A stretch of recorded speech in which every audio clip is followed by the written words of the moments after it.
It's my absolute pleasure to welcome one of our lost lionesses who we've finally found, who is originally playing for Halifax, then Hunslet, and then Dudley Hill. Was one of the 1989 club who toured France, also played for Yorkshire in, we think, all the county games, and did that first historic tour of 1996 when they're the last team to actually beat Australia on Australia Turf. Welcome, Nicki Harrison. Thank you. Nice to see you. Nice to see you, and I'm so pleased we found you. I'm absolutely wrapped. So thank you very much for agreeing to this interview. Tell us, how did you get involved in rugby league? Same as Lisa Mack, actually, because we were on the same team. I saw an advert in the paper, and I read it, and I thought, I fancy a go at that. So I just turned up, went along, and it went from there. Really, that was for Halifax. Where I started to play for them. So you're a Halifax lass? Well, yeah, there or thereabouts. A little bit further out in the country. So were you an adult then when you were playing, or what age were you when you started playing? I was 21. Right. Yeah. Did you play many other sports then? Well, I had I've always had horses all my life, so I did a lot of riding. And then I just generally like sport. I like, did a lot of fitness stuff, a lot of running and stuff like that, although I hated running, but it was good for me. But other than that was it really. A bit of squash. So. Yeah. So what was it like playing in 1988 then? Because you will have been in one of the history making. I bet you came to Fulham, didn't you, to come and absolutely. I was playing for Fulham, and I remember playing Halifax, and they absolutely rampaged us. It was great playing for Halifax. I think that was probably my favourite time in a club, if I'm honest. To start out, and it was very much in its infancy, and to go with it, and we did really well. And I think a lot of that is we had a great bunch of girls that we just wanted to be successful. It was, as I say, it was in its infancy, and we just wanted to make a go of it and go out there and prove ourselves. So I really enjoyed Halifax. I think, as I say, it was my favourite time. Yeah. You then sort of moved to Hunslet and then on to Dudley Hill then. Was that through your performance levels, or was that just because that's where the teams were? Yeah, Halifax folded, which was a real shame. And I think I was the only one that wanted to keep on playing. I think everybody else was like, oh, no, we're just going to go off and do other things. And I didn't want to do that. I still wanted to play. So I got in touch with Hunslet, because we always had a bit of a hate relationship with Dudley Hill. Sorry, Dudley Hill. But they were real rivals of ours. I didn't particularly want to go there. And so I played for Hunslet for a season, which was fun, but we struggled to get teams together, and it just wasn't really very well set up. It was always, very difficult. And so I decided I wanted something more structured. And then I asked Dudley Hill if I could go and train with them after one season, which I did. Oh, brilliant. So how did you get involved? What was the call up for that 1989 tour then that went out to France? How did you get involved in that? Yeah, I can't really remember. I think it would have been just the usual. I think it was, who was the guy that used to coach Guiseley? He was one of the guys. Dave Clayton, was it? Yes, I think it was him that decided he wanted to do something, and I don't know whether he made inquiries, but then sort of the call went out to the different clubs that this was what they were doing, and I thought, yeah, I fancy a go at that. So went along and got selected. I don't know how. I can't really remember all the details of it, but yeah, we went on a bus. It was a long way. So did you do the tour on the bus then? So you did it all the way on the bus? Yeah, we went on the bus, yeah. Oh, wow. Have you got many memories of it, of the tour itself? The bus ride along. Yeah, it was great, because I think there was 8 of us that went from Halifax, and we were good friends, we were good mates, and it wasn't like the 96 thing. It was, it wasn't that well organized really. And when we got there, they only played touch rugby, which they hadn't told us. So that was really disappointing for us all. And then we ended up playing matches against the boys, I think. And then we Yeah. got So, dragged down to, because we went out to Toulouse at first. And then they said that we could do an exhibition game where we had to play against each other down in Perpignan. So we got back on the bus, went down to Perpignan, and then this, out of our squad, they created 2 teams. So one was Great Britain and the other was France. And I was really peeved because I was put on the French team to wear the French I didn't kit. realise they called them Great Britain and Oh, France. yeah, Oh so no. Great Britain, we're playing Great Britain, but one was dressed as the French. And it was obviously, chosen so that the Great Britain team would beat the French. But I think us Great Britainers that were dressed as the French people decided that wasn't going to be the case, and so we won the match. Oh wow, that's fabulous. I It didn't was, know that. yeah. So yeah, I it love was it. I love it. disorganized chaos, really. Yeah, yeah. Well, about 30 people went from what I can think about the pictures. Yeah, there's quite So a it was lot a of us. I couldn't tell you how many. There's a lot of us from Halifax, never mind the rest of the clubs. yeah, yeah, yeah. Yeah, and it was Yeah, sunny. what lovely memories. And just jumping on your bus to be able to go and play each other somewhere else. Right, we're down to Perpignan. Perpignan was nice, actually. It is nice. Yeah, it is. It's lovely. Yeah, I must say. So, how did you get involved in county then? Again, that there was the same thing where they started the county teams, and you could then put yourself forward, go for the trials, and then got on to doing the county training. And that's how we got on I did that. I was never really, I didn't think I was that successful at county, really. There was a lot of, I used to find county was a bit cliquey, and that sound, but and I struggled a bit with that. I think you either you face fit or you didn't. But I went to county. I played for county, and yeah, that was that, really. Yeah, well, you played on some pretty big major stadiums, didn't you? Yeah, Old Trafford was great. That was I went on as a sub there, which was quite fun, really. But you just think, and it was only about something like 5 minutes each way. It was ridiculous. And to go on as a sub 5 minutes each way, I think I got about 30 seconds at the end. Got thrown into a scrum or something. But it was wild, just like the atmosphere was electric. Yeah, because there was about 40,000 people there, wasn't there? So Yeah, it was, I think, yeah, capacity. Well, it was yeah. between the 2 games, wasn't it? Premierships. That's right. Yeah, yeah. Yeah. Well, I refereed one of them. There was 2, but I refereed one of them. So I've got lovely memories of that. Yeah, were they nice Yeah. to you? Yeah. Well, it was even better as well because Hull FC were there, but I'm a Hull KR fan. And when I ran out, they said the referees from Hull, all these Hull FC fans cheered me. Little did they know. And I was going, yeah, cheer me. It was fabulous. It was still Hull, wasn't it? It was still Hull, yeah. So what would you call up for the 96 then? How did that come about? Well, again, went along to we had to apply, I think, for that, didn't we? I was just thinking back, and I think to fill the application form, to then go along to the trials. And I remember at the time thinking about whether I really wanted to do it or not, because, as I say, I'd struggled a bit at county, and I was really concerned that I wouldn't fit in. I had a bit of a self-confidence issue like that, and I was concerned I wouldn't fit in, and I was worried that it would be all the same people, and it would be run very much like before, where you face fit or it didn't. And I remember writing on my application form, thinking, right, I'm going to do this, but I'm going to be honest.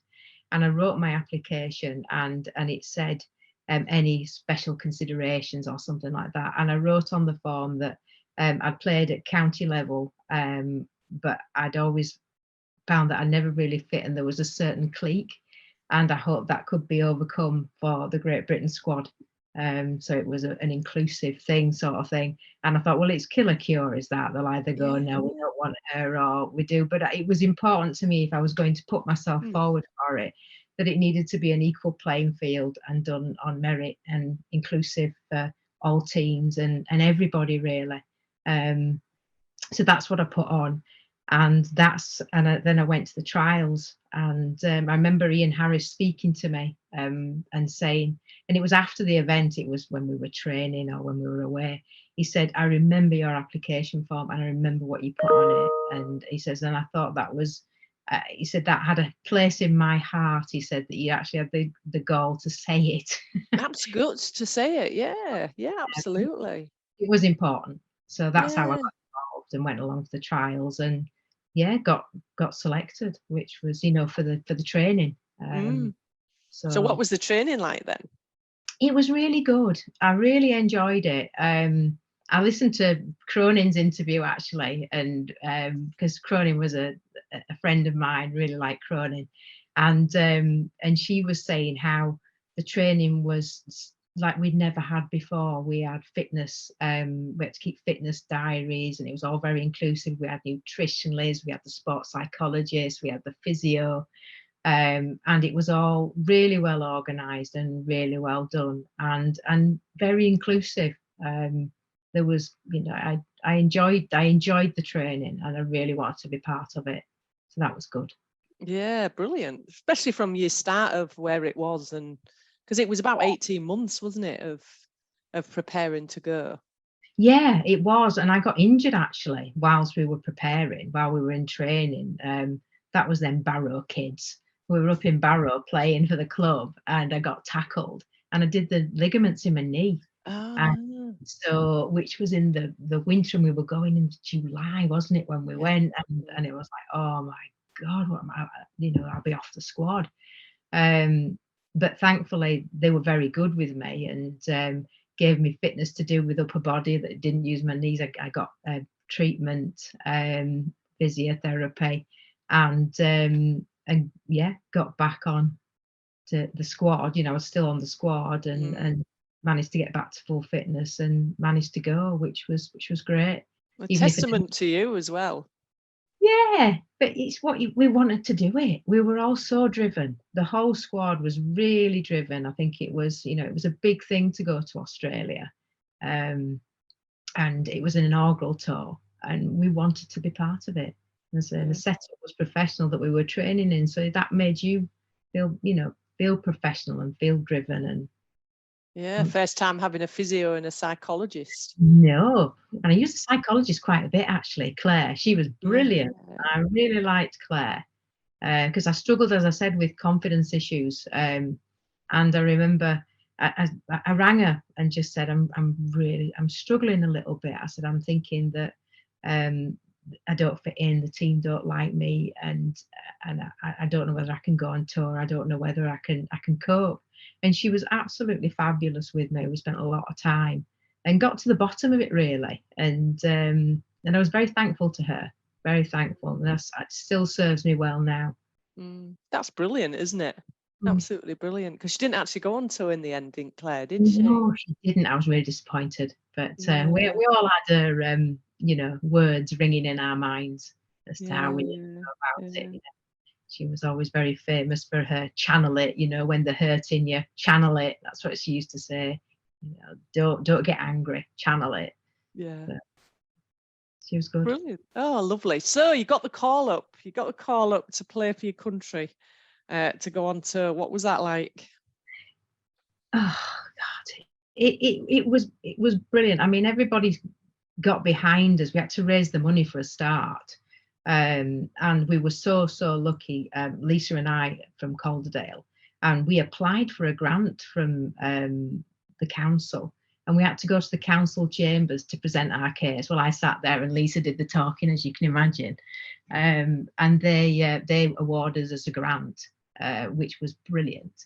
But then we had to raise money ourselves. And so we just got everybody involved. I remember my work were brilliant. I put something up to say, can you sponsor me? We've got to go on tour, we've got to raise the money. And when I got selected to go, they'd all pledged their money from work, and I put a big selected across the poster, and they all coughed up their money, and they're all really behind me. But it was exciting times. We had we had all the gear. So we got the tracksuits, we got the kit, we got the little suits, and it was, to turn up at the airport in your Great Britain tracksuit with everybody else at Manchester Airport, and it just made you. It was exciting. It was really exciting to go. Yeah. So, do you remember what all your sort of family and friends thought about you going? And they were brilliant, actually. I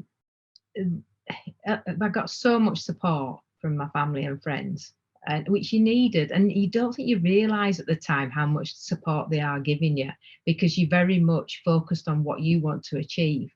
But you need those people around you supporting you for you to be able to achieve that. But I think when you're doing it, you don't particularly see it. It's only afterwards, when you reflect on what they've done for you to allow you to do that you realise how much support you've had. And had you done much travelling abroad before the tour? Not a lot, but I had been out to New Zealand and Australia, actually, because I've got family out there. So I'd been to Brisbane to visit my family, and then I've been out in New Zealand. So I had been over there, but obviously not as much of Australia as we saw when we went on tour. Yeah. So you go on tour and you land. Tell us more about that and what it was like. And gosh, I think I remember for the first game we had, because we went to Sydney first, and we had a game in Sydney, I believe, and I got selected to play for that, and I remember being so wound up and emotional about it. I was crying in the changing room before I went out, and I'd forgotten about that. And I thought, oh my God, I was crying in the goddamn changing room. What the hell was that about? And then went out onto the pitch and we absolutely smashed it. We did so well. And I got such a boost of confidence from that. And it was so lovely to play against, with your team against the opposition for the first time, even though it wasn't obviously Australia itself. So, and then we went on to Canberra. Oh my God, that is a shithole. Never want to go back to Canberra again in my life. Well, personality, no personality to the place. The weather was shocking. It was cold. It was wet. It was horrible. And then, and the least we say about that test match, the better, because that was, we wound ourselves up. We had expectations, and it wasn't fair, really. And we came away from that very dejected. My cousin Ian had come over from New Zealand to support us, and he was there. And I was disappointed that he'd come and we'd been cheated, really, because we didn't deserve to lose. So I think we were all glad to see the back of Canberra. Let's get out of that shithole and go somewhere better. And then we went on to Brisbane, and again I have family in Brisbane, so that was good. And it was warm, even though it was July. It was warm in Brisbane, and so we were all a lot happier when we got there. And the second test, well, you were there in Brisbane. Yeah, so I refereed the second test. Refereed the second test. Yeah. And it was much better. But I remember playing, the Aussies were hard. They were so brutal. It was very, very physical against them. And I remember being at the match, and my family had come to watch. And my Uncle John, his wife was an Australian. She was very Aussie through and through. And by the time we sort of got halfway through the match, she was cheering for us, because she was saying, they're dirty. She said they're dirty and they're horrible. Oh, fabulous. So that was quite funny, really. But it was great to win that test. And we got such a good reception in Brisbane. The Broncos were very good with us. So that kind of lifted our spirits, and which was great. And then on to obviously the final test in Sydney. And I remember before we played that game that we were in the changing room. We were going home the following day. And I remember just standing there and saying to the team, to the forwards, and just saying, guys, we've got to go out, we've got to smash these, because we don't want to go home as losers tomorrow on that plane. It's a long journey to go back as losers. And we're all fired up, saying, yeah, we're going to do this. And we got onto the pitch, and oh my God, that first 5 minutes, they hit us so hard. And I just went, I don't care. I just want to go home. I don't care. If we win or lose, this is horrible. It hurts. But then you get through that, don't you? And it was a real tough game. That's probably the toughest game we played. And the last 5 minutes of that were just, hanging on, because they were right on our line. But the final test, I always remember that the training before we went was long and hard, and I used to do a lot of my running on the treadmill, and I hated it.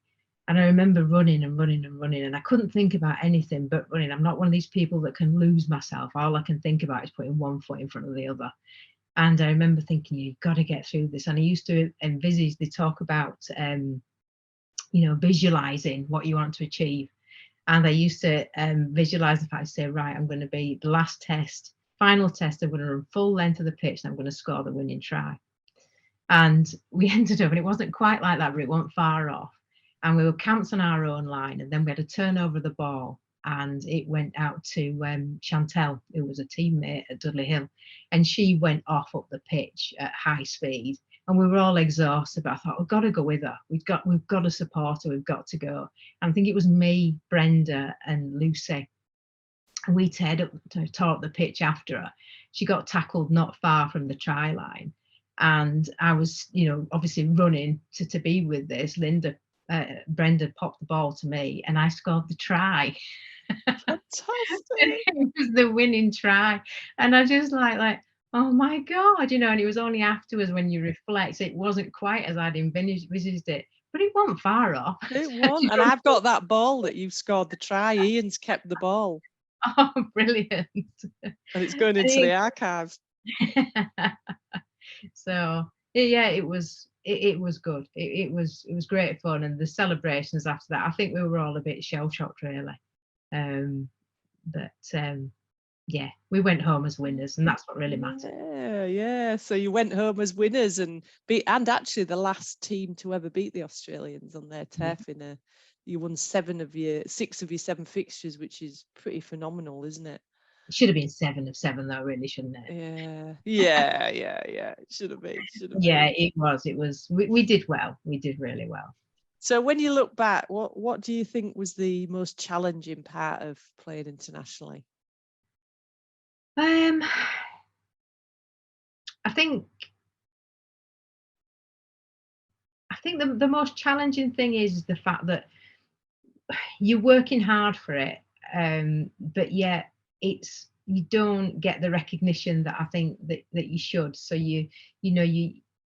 there was some, but it was very narrow, and you kind of think that we're doing all this, we're working hard, we're training hard, we're raising our money, and yet when you get back, you've had all that enjoyment when you've been out there, and you've had the success, and you've had the elation, and but when you get home, there's nothing, and I think that's very challenging. To come down from that high that you've been on, and there's nothing when you get back. Just deflating, isn't it? Yeah. And the fact that for 26 years you've never had recognition for it either. Yeah, true. And yeah, I mean, it was important at the time, but then your life just goes on, doesn't it? And you just think, well, I know I did it. And my family have always, been very proud of it. It's so you should be winning try scorer. Yeah. The team will laugh about that, but I know it's true. So what do you think when you look back about what you've achieved? What's your thoughts around what you've achieved in rugby league? I think I surprised myself, really. Whether you sort of think at the time we were all very, very novice, really. It was all very, very new, and I think, would I have, if I was playing now, would I have been as successful? Now the game is wider and there's more people involved in it. But I don't think you can't really think like that. You've just got to think, well, at the time I was good enough, and yeah, it's and a pioneer, because actually without the likes of you and all those players, they wouldn't be where they are now. Yeah, true. It's got to start somewhere, hasn't it? Yeah, absolutely, absolutely. So when you see rugby league, women's rugby league now, women's rugby, what do you think? I think it's great. Yeah, It's great. really good. Although I am a really good, armchair coach. I do admit to shouting at the telly throughout that game against New Zealand. And I go, for God's sake, tackle around the legs, come up in a line. Uh, but it's great to see, and it's great to see that the support that they're getting. As I say, I think said to you earlier, I watched the Women of Steel documentary, and it's so nice to see that they get the support that they do now, even though they're all still working full time as we were. At least they do now get support and funding, and more strength in depth to what they do, which is good. It's good to see. Yeah, it's great. Oh, Nicki, thank you. Thank you ever so much. I'm so pleased you've contacted us and you're now sort of part of the tribe again, because it is special times. You were women who pioneered the sport, particularly those that were at the start in the 1980s. And I know you've got a scrapbook, which I'm going to absolutely love having a look at when we go to the next stage of this. It's been an absolute pleasure talking to you again. Thank you, and a pleasure to talk to you. And I'm glad I tracked you down. It'd be good to see the girls, hopefully, at some point. Absolutely. Hopefully at Wakefield, you'll see quite a few of them. Yeah, hopefully.